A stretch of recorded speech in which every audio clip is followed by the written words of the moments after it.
한번 따라하겠습니다. 다시 일어나는 은혜. 이런 제목으로 말씀을 나누도록 하겠습니다. 오늘 우리 봉독하신 본문 16절을 보시면은 대저 의인은 7번 넘어질지라도 다시 일어나려니와 악인은 재앙으로 말미암아 엎드러지느니라 그랬습니다. 의인과 악인의 차이가 넘어지느냐 넘어지지 않느냐가 아니라 넘어져도 다시 일어나느냐 아니냐라고 하는 것입니다. 여러분, 의인도 넘어집니다. 의인도 고난을 당합니다. 의인도 실패합니다. 그런데 의인은 다시 일어난다는 것입니다. 할렐루야. 네. 어떻게 일어날 수 있느냐? 역시 주님의 은혜겠죠. 다시 일으키시는 주님의 은혜가 있기 때문에 그럴 겁니다. 그리고 의인은 기도하잖아요. 기도의 은혜로, 기도의 힘으로 의인은 또 다시 일어나게 되는 겁니다. 그리고 의인은 지혜롭기 때문에 실패를 교훈으로 삼아서 실패를 성공의 디딤돌로 삼는 그런 지혜가 있을 겁니다. 그래서 의인은 7번 넘어지더라도, 아니 70번에 7번 넘어지더라도 다시 일어나는 그런 은혜가 있는 것이죠. 여러분, 실패는 누구나 합니다. 인생에서 실패하지 않는 비결, 빨리 죽으면 돼요. 어떤 강사님이 부부가 절대로 싸우지 않는 비결 이야기 전다는 겁니다. 그 내가 길을 쫑긋하고 정답이 뭘까 딱 들어보니까 결혼 안 하면 된대. 그래서 우리 청년들이 결혼 요즘 잘 안 하려고 하나? 내가 파도를 만나지 않는 방법은 바다에 안 나가면 되겠죠. 항구에 그냥 그대로 있으면 파도를 만나지 않을 겁니다. 여러분, 조화와 생화의 차이가 뭔지 아십니까? 조화는 상처를 받지 않습니다. 햇빛에도 벌레에게도 항상 망가지지 않죠. 항상 다 그대로인데, 생화는 햇빛에 벌레에 늘 상처를 안고 있습니다. 산다는 것은 실수와 실패의 연속입니다. 어쩜 넘어짐의 연속이고, 그로 인해 상처가 가득한 것이 어쩜 우리 삶이 아닐까 생각합니다. 여러분, 회사에서도 제품을 만들 때 성공 확률이 굉장히 낮다고 합니다. 여러 번 시도하고 만든다고 하죠. 세계적으로 유명한 어느 게임 회사, 유명한 회사가 있는데 성공 확률이 하나 만드는데 2%라고 합니다. 100개를 만들어서 98번을 실패하고 2개가 성공한다고 하죠. 제약회사에서 여러분 약 하나 만드는 거, 아스피린, 이거 여러분 이 확률은 그보다 더 떨어진다고 합니다. 100번 하면 99번 이상을 실패하고 한 번 성공해서 만드는 거예요. 용각산, 저도 용각산 먹습니다만, 실패는 하나의 과정이라고 하는 겁니다. 그런 차원에서 실패는 하나의 과정이에요. 실패가 아니라 실패해서 배우지 못하면 그것이 진짜 실패인데, 실패해서 교훈을 얻고 지혜를 배우면 실패는 성공의 디딤돌이고 중요한 하나의 과정이라고 하는 겁니다. 여러분, 유명한 말 있잖아요. 실패는 뭐의 어머니죠? 성공의 어머니. 그러니까 성공하려면 실패가 필요하다는 거예요. 여러분, 이 바둑, 우리 남자분들 다 바둑 조금씩 드죠. 이 바둑은 참 묘미가 있는 그런 인생의 축소판이라고 하는데, 이 바둑의 묘미 중에 하나가 복기입니다. 복기. 어느 정도 수준이 되면은, 아마추어도 어느 정도 수준이 되면 복기를 할 수 있습니다. 다 신경 써서 두기 때문에 백수, 이백수가 그대로 깨끗하게 복기가 됩니다. 이 복기는 이제 진 사람에게, 패배자에게 대한 어떤 예우를 할 수 있습니다. 여러분, 혹시 TV에 바둑 두는 거 중계 본 적 있습니까? 그 보면은 참 바둑 두는 사람은 참 점잖해요. 이기잖아요. 한 사람이 돌을 던집니다. 돌 던지는 방법은 돌을 하나 집어가지고 바둑판 아무데나 툭 놓습니다. 그러면 졌다는 표시예요. 아니면 이제 개가를 하면, 프로들은 10집 이상 차이 나면 개가지 않습니다. 그냥 돌 던집니다. 하수는 100집 줘도 개가하는데 프로들은 벌써 10집 지면 이 개갈 필요가 없습니다. 그냥 돌 다 던지고 끝까지 하다가 이제 개가하면 한 집 반, 두 집 이렇게 승부가 나잖아요. 딱 결과가 나면 이긴 사람은 절대로 웃지 않습니다. 가만히 있어요. 웃으면 안 돼. 좋아하면 안 됩니다. 진 사람이 좀 고개 걸쩍걸쩍하거나 조금 웃거나 이렇게 합니다. 그 TV를 보면은 이 사람이 이긴 것 같은데 반대예요. 시무룩하게 있는 사람은 이긴 사람이에요. 그게 이제 패자에 대한 예의죠. 건투나 뭐 K1 같은 경우를 보면은 뭐 옆에 한 사람 완전히 지금 피투성이 죽어 있는데 막 좋아가지고 막 참 잔인하죠. 근데 딱 게임이 딱 끝나면 바둑은 말입니다. 항상 쓸고 복귀를 합니다. 아마 여러분들 본인들은 알거든요. 어디가 패착이었는지, 어디가 완착이었는지, 문제의 수가, 음수가 무슨 수인지 압니다. 그래서 그 부분을 이야기하면서 이건 이렇게 놓으면, 이때 이렇게 했으면, 이렇게 했으면 어쩜 제가 졌겠네요. 이렇게 해서 이제, 진 사람에 대한 어떤 이 프로는 반드시 그렇게 합니다. 패배해서 배우는 거죠. 그게 참 괜찮은 것 같아요. 여러분, 이창호라고 하는 전설적인 우리나라의 바둑 그 국수, 아주 그냥 입신의 경지, 신의 경지에 입문하는 입신의 칭호를 받았던, 이 세계를 제패했던 이창호라고 하는 바둑의 어떤 신이 있었는데, 이분은 자서전에서 나는 천재적인 재능은 없는데 끈기가 있다. 패배한 대국을 다시 놓아보고 실패의 원인을 찾는 복습의 노력만큼은 누구보다도 더 많이 했다. 진바둑을 계속 연구하면서 왜 졌는지 철저하게 연구했다는 겁니다. 그 실패를 통해서 이기는 법을 배우고 입신의 경지까지 갔다 하는 겁니다.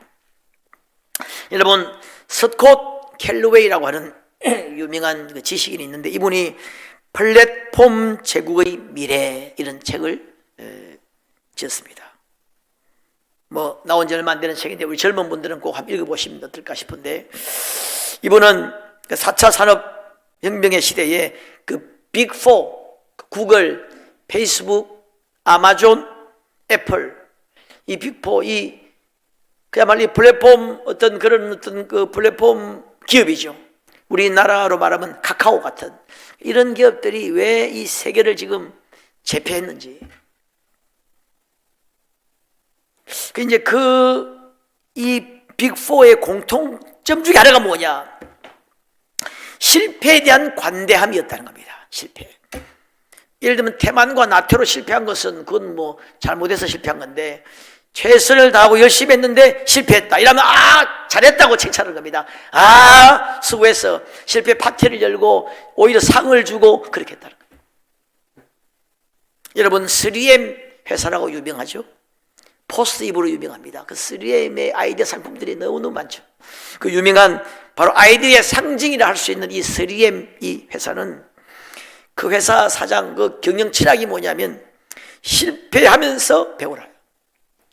실패하면서 알아내라. 이게 회사의 철학이라고 합니다. 이 사장이 말해, 넘어지지 않으려면 걷지도 말라. 실패하지 않으려면 앞으로 나가지 말라.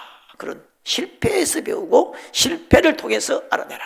그런 유명한 또 경영 철학이라고 합니다.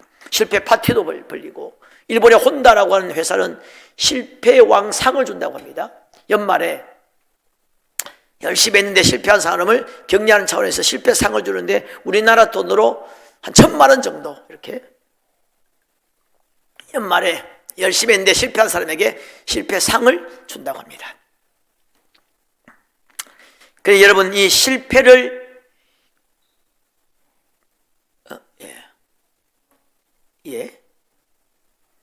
실패를 권장하는 문화가 아니면 절대로 멋진 창의적인 작품이나 발명품이 나오기 어렵다는 겁니다. 발명왕 에디슨은 실패왕이죠.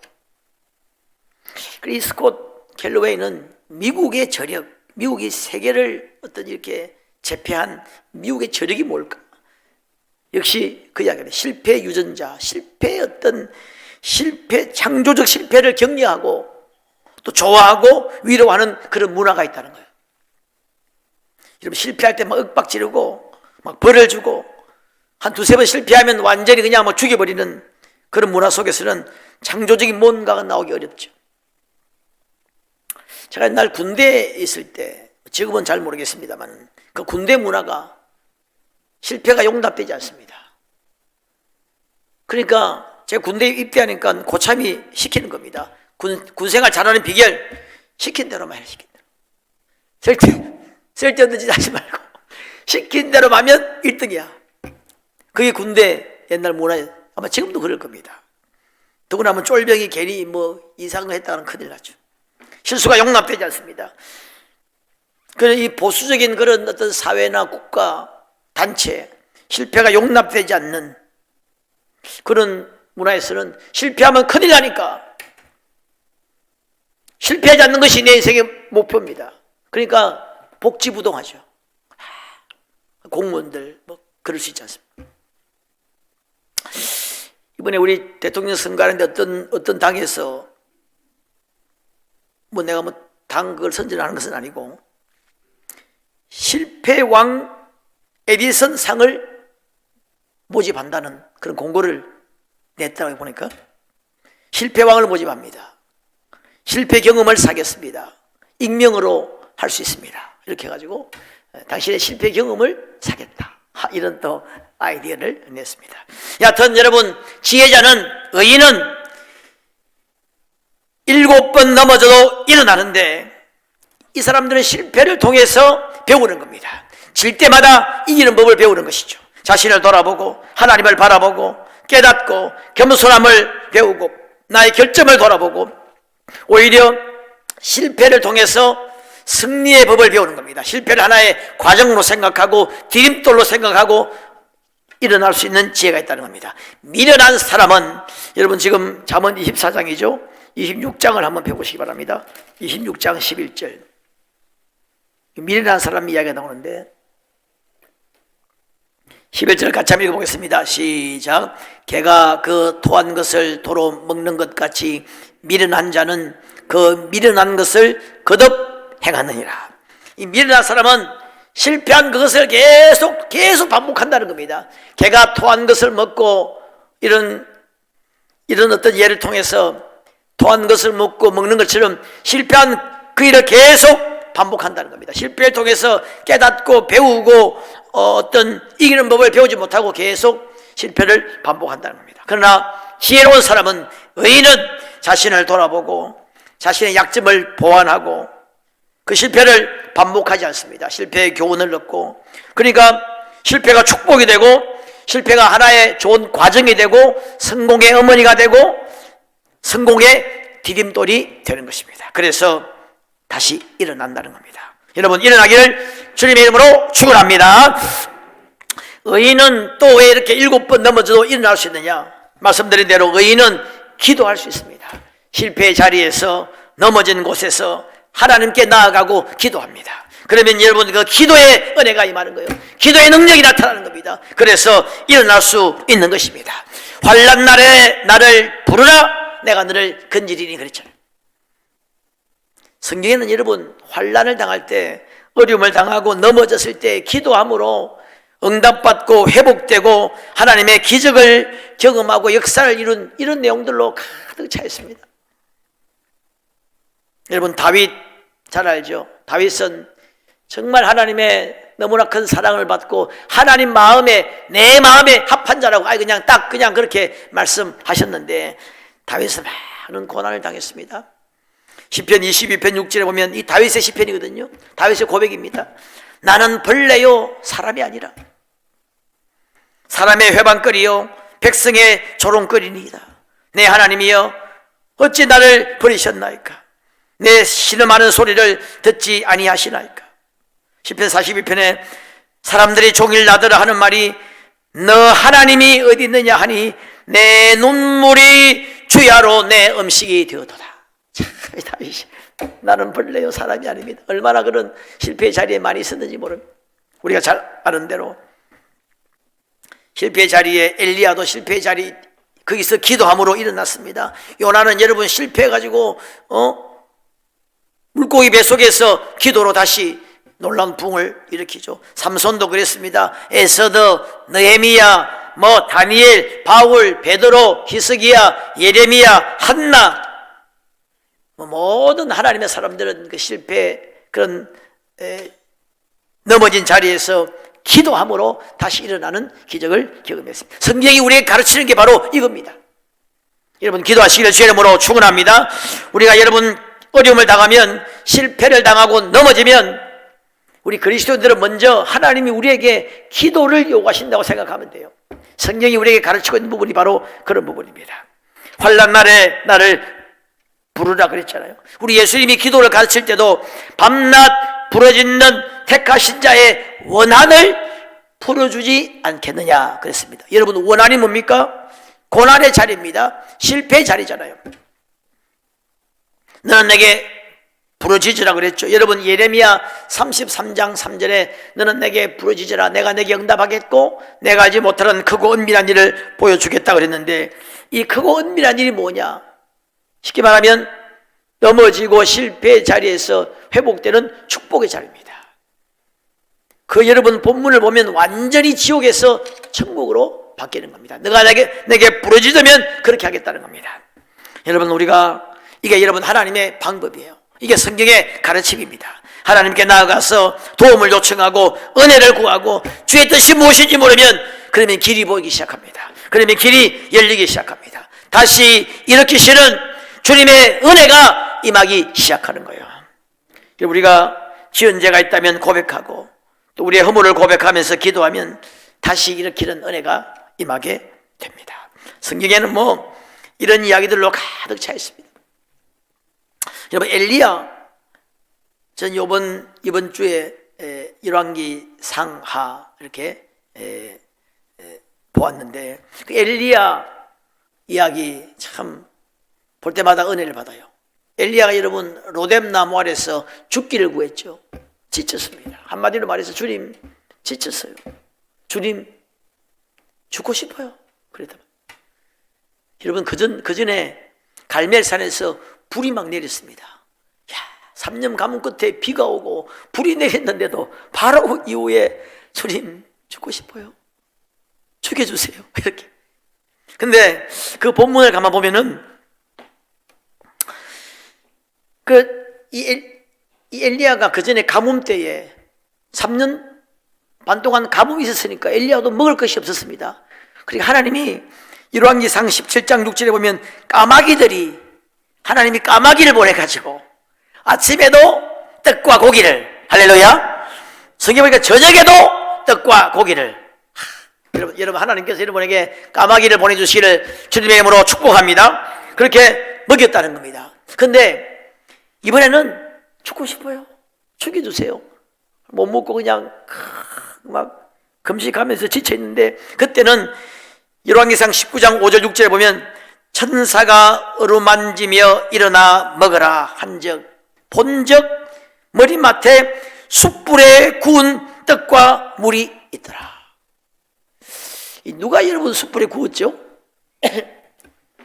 사람이 그냥 구워가지고 공급한 것은 아니고 옛날에는 까마귀가 그랬는데 하여튼 숯불에 구운 떡과 물이 있었다는 겁니다.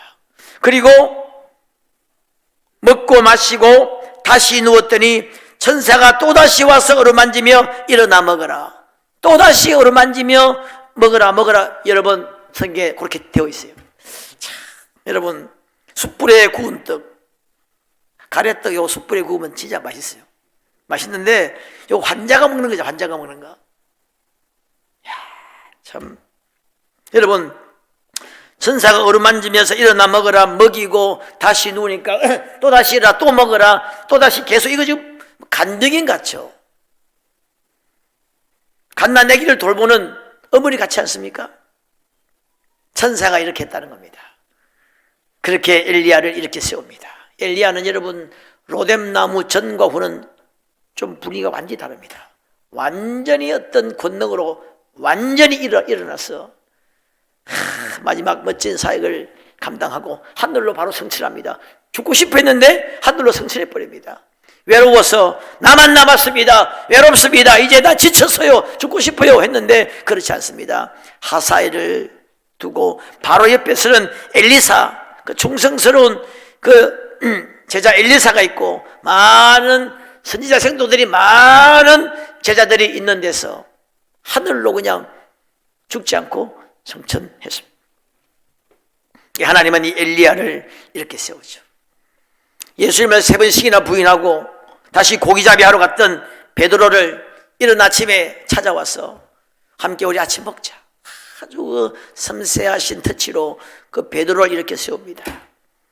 여러분, 하나님의 말씀에 불순종해서 그 다시스로 갔던 요나 물고기 뱃속에 결국 들어갔는데 그곳에서 기도합니다. 정말 여러분, 그 요나가 잡혀있는 물고기 뱃속을 한번 생각해 보세요. 지금 바다 속입니다. 이 바다 속인데 이거 나가도 죽고 안에서도 죽고 그보다 더 절망적인 상황이 있을 수 있겠습니까? 먹을 수도 없고 볼 수도 없고. 나도 물고기 뱃속에 안 들어가 봐서 모르겠는데 그곳에서 기도. 그 요나를 하나님이 일으켜서 그 기도에 응답하시고 니느웨 대부흥의 도구로 사용하셨습니다. 여러분, 아이성 전투에서 패배한 여호수아를 다시 일으켜 세우죠. 애굽으로 갔다가 아내를 빼앗기고 곤경에 빠지고 그렇게 어려움을 당했던 아브라함을 하나님이 다시 일으켜 세우십니다. 도망자 야곱을 하나님이 일으켜 세우죠. 노예로 감옥으로 갔던 요셉을 일으켜서 국무총리가 되게 하십니다. 이런 이야기는 여러분 성경에 너무나 많습니다.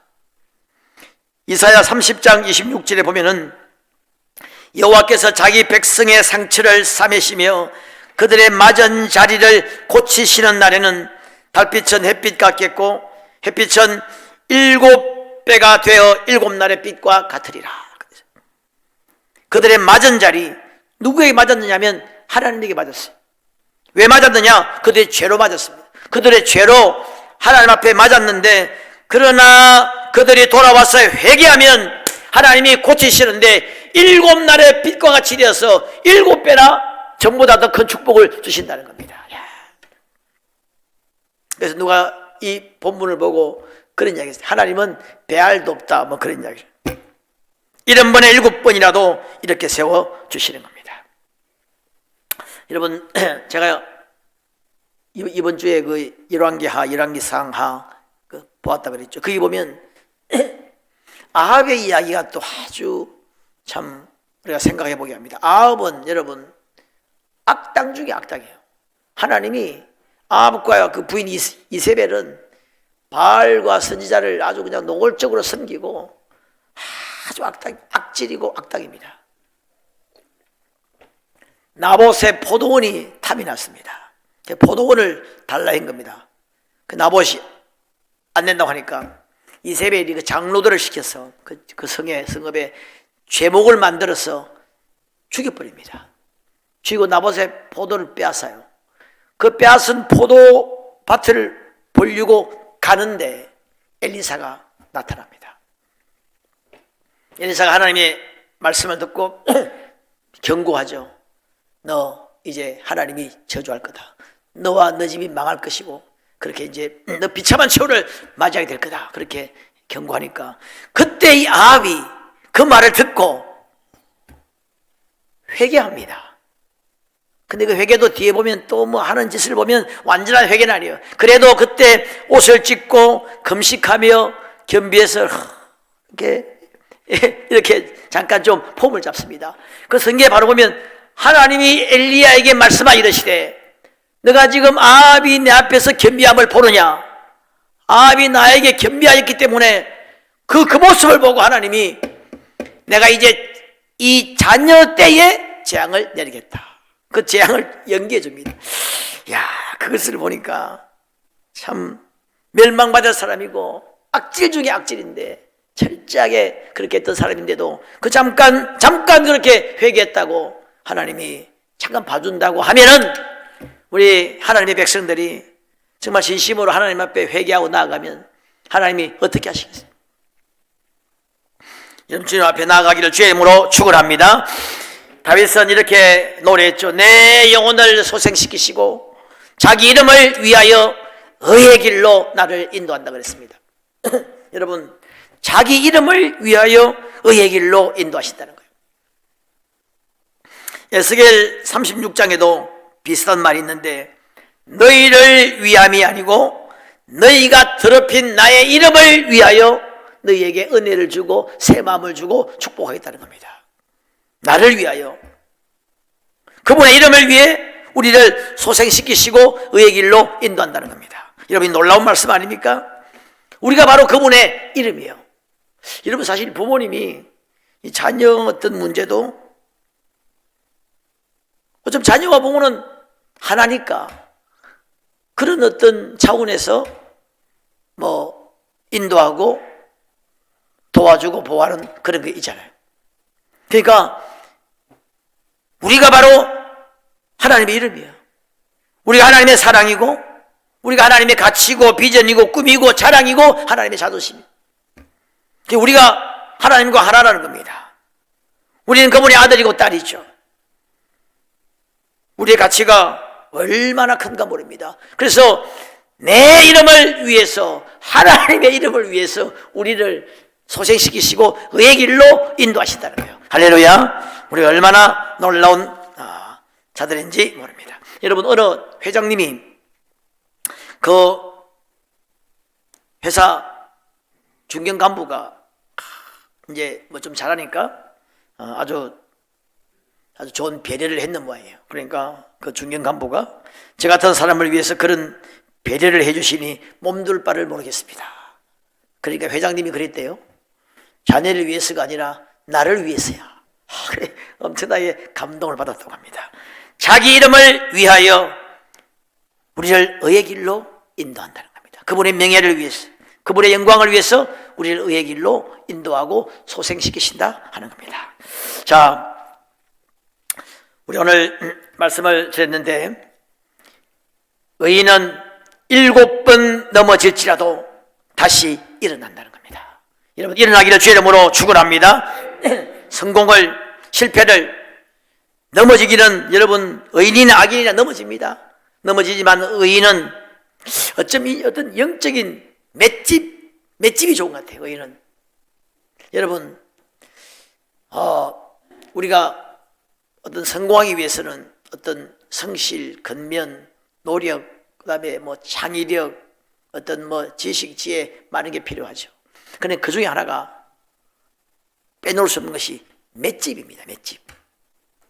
여러분, 권투할 때 말이죠, 사각의 링에서 권투하잖아요. 상대방 게임이 안 되는 사람과는 잘 경기 안 해요. 다 비슷한 사람끼리 경기합니다. 그쪽도 잘합니다. 그러니까 하다 보면 반드시 얻어맞습니다. 안 맞을 수 없어요.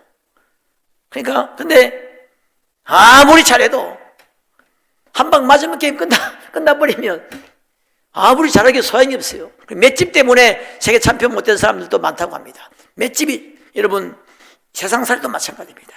사과의 링 같은 우리 인생살이에도 때로 영적 세계에도 맷집이 필요합니다. 한 방 어떻게 딱 맞으면 그냥 KO 돼버린 사람은 제대로 쓰임받지 못합니다. 조금만 상처받으면 완전히 그냥 나락에 떨어져서 헤어나오지 못하는 사람, 조금만 넘어지면 그냥 회복이 잘 안 되는 사람, 이 사람은 여러분 크게 쓰임받지 못합니다. 좀 이 맷집이 굉장히 중요해요.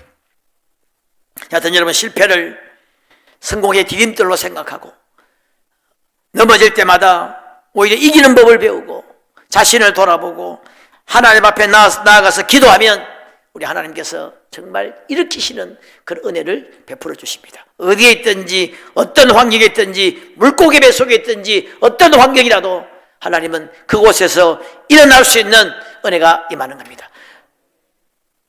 때를 따라 돕는 은혜가 임한다고 그랬잖아요. 어떤 곳에든지 하나님 은혜가 안 미치는 곳은 없습니다.